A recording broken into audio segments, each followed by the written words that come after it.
The first layer that he spoke about is the country endowments. What is it the country is providing when somebody is getting into the new market?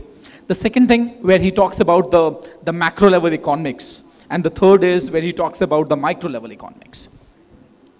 We are strategies, we are discussing about the strategies and competitiveness on one hand. We had a speaker, Mr. Rajiv Bajaj in the morning, where he spoke about very basics, where he spoke about yoga, where he spoke about homeopathy. And today we are sitting where we are like most of us, we are like Indians, and the next theme of the talk is where we are going to talk about spirituality and leadership. Before I introduce our next speaker, let me just quickly share a part of the story that happened with me a couple of months back. I was traveling to US and I was sitting at a place called Mount Bonnell.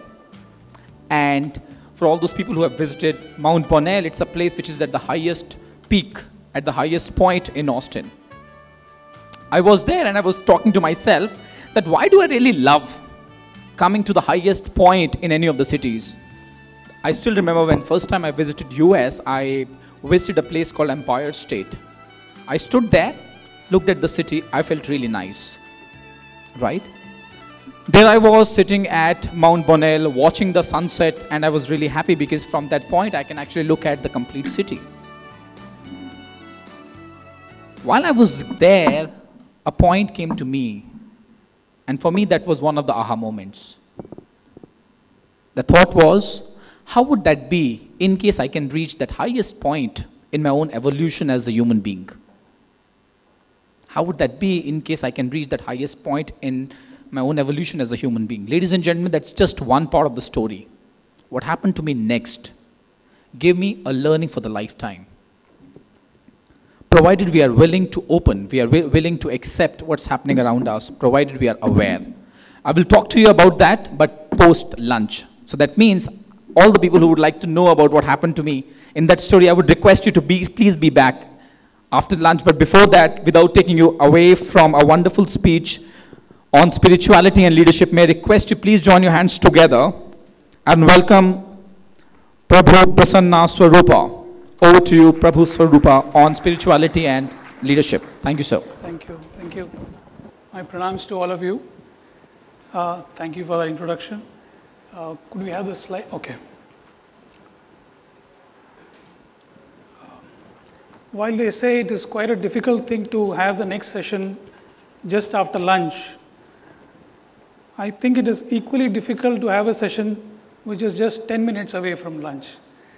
But I hope you will all bear with me through a session where I would like to bring in some new thoughts and new ideas for all the leaders here to take home and to explore and to make India a more competitive place. We have been since morning listening to various ideas and thoughts on strategies and various other concepts relating to how to make India a better place. Now here I'm trying to bring a new perspective from my own background of both industry as well as the spiritual side of it. I remember when I think Rajiv Bajaj spoke this morning, he spoke of his attire. That was the first thing he said. So I was wondering what would people think of me, in my attire. So yes, you're not mistaken. I'm one from an ashram. I represent an ashram, a monastery. I've also spent about 15 years in the industry before I went to an ashram. So I would like to bring these two together and share my own thoughts on how we can look at leadership in a new way. When we look at leadership, the few thoughts that come to our mind are, or rather we should think about. One is leading to what? What are we leading people into? Or what are we leading people to? That's the final goal or final destination. Then the next question naturally is who is being led or what is being led? And then the leader himself or herself. So let's look at these points more carefully. So when we look at what are people being led to, I think what people want to be led to is success. When they say it is success, but you can look at it a few different ways. Finally, they are looking at happiness, they are looking at peace of mind, they are looking at a stress-free life, stability, and all those things, and not necessarily money all the time, because even positive psychologists have proved that money beyond a point is not really helping people buy happiness. So this is what people are really wanting to have. So this is what leaders are leading people into. But when we look at who is being led, it is not people, it is not herds of people who are being led to whatever they are being led to. So we are leading minds and intelligence of people. We are addressing the mind of people. So this is a new perspective which needs to be looked at when we look at the goal of happiness or success, whichever way you look at it, fulfillment or whatever may be. We also look at organizations and we say organization success is the individual success. I would like you to think for a moment and see the whole thing the other way around. The individual success is what is the organization success, or the individual's happiness is what ultimately leads to the organization's happiness. The same thing can be extrapolated to a society, a nation, the globe. So we need to have a paradigm shift in terms of how we look at what people are wanting and what is it that we are trying to address when we are trying to address. Now, what is the current situation? How do people respond in terms of what are the people in the corporate sector doing? How are employees feeling? How are people at large feeling? Now, if you look at some of the data, if you look at both stress, happiness, and all those things, one is in terms of stress, it's really growing. Over the last 8 years, data shows it has grown to an alarming 50 to 60%, the amount of stress in employees. Okay? Now, it's about 42.5% of stress among private sector employees. Now, it is beyond doubt proven by medical specialists that stress is leading to a host of physical problems. Obesity, diabetes, BP and other related problems, just to name a few. Okay? Now, India among the happiness quotient, if there were one, we are at the very pitiable position of 117 out of 158 countries. Whereas we are supposed to be the birthplace of the secret to happiness. It's quite ironical. And also, the last point is very alarming. This is recent data I picked up from some specialists in Apollo Hospital, where it is impacting fertility. So these are all the serious issues people are facing today. So we need to look at what is it that we are leading people into. So the leaders of today, not just in the corporate sector or the national leaders or leaders anywhere, we need to examine what are we leading people to. Now, I was fortunate enough, having spent time in the industry, I could also spend time with my spiritual master, and I had the blessings of staying there for almost 12 years to experience firsthand what it means to lead a fulfilling life. Okay? So the focus clearly from the last 2 slides you've seen is on the mind of the individual. Okay? So the moment we look at the mind as the focus, we are coming down to spirituality as the focus of whatever we are deliberating upon. And believe me, spirituality addresses the individual, the world, and the relationship between the two. And business and every possible business situation is included in this. Okay? So if we look at spirituality in our country, which is where it has been, it's said it is the bedrock of spiritual life and spiritual pursuit. And our people have explored this whole area thoroughly. And we have this whole concept of monkhood and sannyasa, as it is called, as the pinnacle of any human pursuit. It is considered the ultimate human endeavor for one to take up monkhood. Now, monkhood or sannyasa is not all about external insignia. this just happens to be my dress. I could have worn a tie over this, I would have looked as weird and ridiculous as anything else in this world. But external insignia is not sannyasa or renunciation. When we talk about sannyasa, it is at the level of the mind. It is a fruition of knowledge which our people were referring to. Okay? And that is where I would like to bring your attention to. What was the vow or the goal which a sannyasin undertakes? There are two, it's a twin-fold pursuit. In Sanskrit it says Atmano Mokshartham, which is personal fulfillment, and Jagat Hitayacha, and societal welfare. So even in looking at spiritual pursuit, the monk looks at twofold goals. One is his own fulfillment and also societal welfare. So when it comes to one's own pursuit, one has to look at a transcendental vision for one to go forward.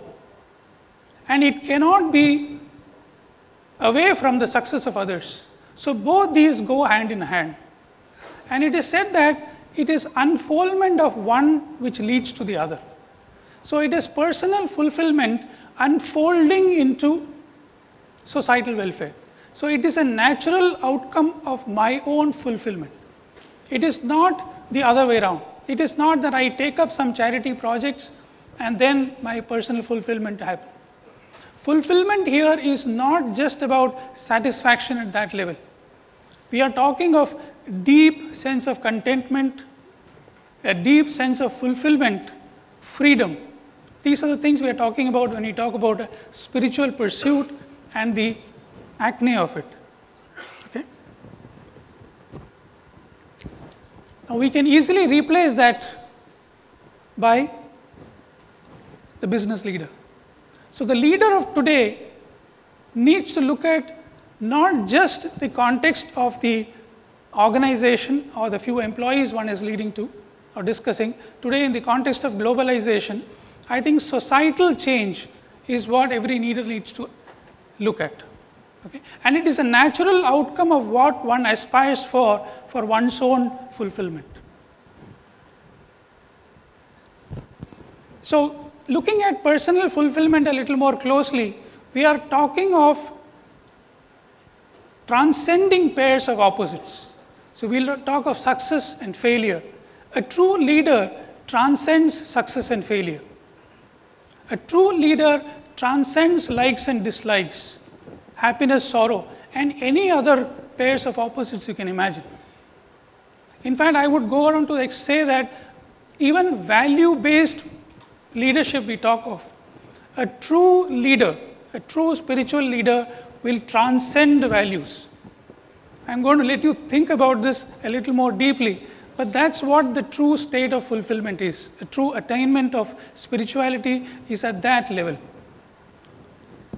So when we look at that, we are looking at leaders who are operating at the level where there is passion with detachment. Here detachment is to be looked at from the point of view of spirituality, which is vairagya, as it is termed as. We are talking of impersonality, being unbiased, being able to look at any situation as it is, to take the right decision and move on. We are talking of humility with courage. We are talking of compassion and with integrity. So these are some of the traits we talk about which naturally evolve when there is personal fulfillment. And we are moving towards a state for a business leader, and in our tradition, there is a term called Raja Rishi. The word Raja is a regal person, a royal person, an administrator, and Rishi is an ascetic. So we've had people who are a combination of these two, people who have come from an administrative background and have excelled in their state of personal fulfillment. So these people were termed as Raja Rishis. So what we need today, in today's context of success for people at large, is people who are able to aspire for that state. of being a Rajarishi. I'll just conclude with this quote. I don't know how many of you have come across this quote. It's from the author of the very popular novella, Little Prince. Okay? He says, if you want to build a ship, don't drum up the men to gather wood, divide the work, and give orders. Instead, teach them to yearn for the vast and endless sea. Now, I would like to add something with his permission. If you have to show somebody the vast and endless sea, you need to have experienced it yourself. That is the secret of this. So we can say we can show people the sea, but have we experienced the sea as we have so that we can show people the dream? Okay? I think I will conclude with that. I don't know if there is time for questions. If there is none, you can note down my email address. I know it was quite almost like an elevator pitch for the session. We can have one question. Okay. Okay. Good afternoon. For 4 years, I have been a part of another forum, which is World Economic Forum, which is definitely a larger platform and seems more glamorous. In a way, kind of, it made me quite curious as to when I was invited, I wanted to be here to see what is the thinking and what's the group think when a different kind of platform meets. I was looking for the difference right since the morning, and I saw the difference coming over here in your conversation. And I think one of the points that I kind of wanted to add to your observations, and in fact, I have for very long also spoken about detached passion. So it was very validating and kind of encouraging to see another person speak on a larger platform on detached passion. One thought I would like to leave with the group, and also use this occasion to kind of leave that thought being, there is a lot of mimicking all of us have done, even if it's on the issue of developing in India or developing India. And of course, there are lots of nuances of all those discussions, etc., etc. But the same discussion group, the same knowledge group also understands what has not happened or what has been the pitfalls and fallouts of such development models elsewhere in the world. It would be good and it would be nice if all of us as fellow Indians believe in ourselves, allow our own nation to discover its own way to grow, and when it attains the same models of success or it attains the same levels on those attributes of success, then the good thing that could potentially happen is some of the concepts that you have shared on the stage today, people will also start believing it, because a lot of those things need to go out there in the world. But the reason perhaps they're not going out there in the world today is because they don't come with the riders of economic success or financial well-being. So it's good to see, and I would really congratulate the organizers that they had the courage to get you here. Thank you. Thank you so much. So let me just call upon our organizer himself, Mr. Amit Kapoor, to please hand over a token of appreciation and respect to Brahmachari Swaroopa ji. Please join your hands together.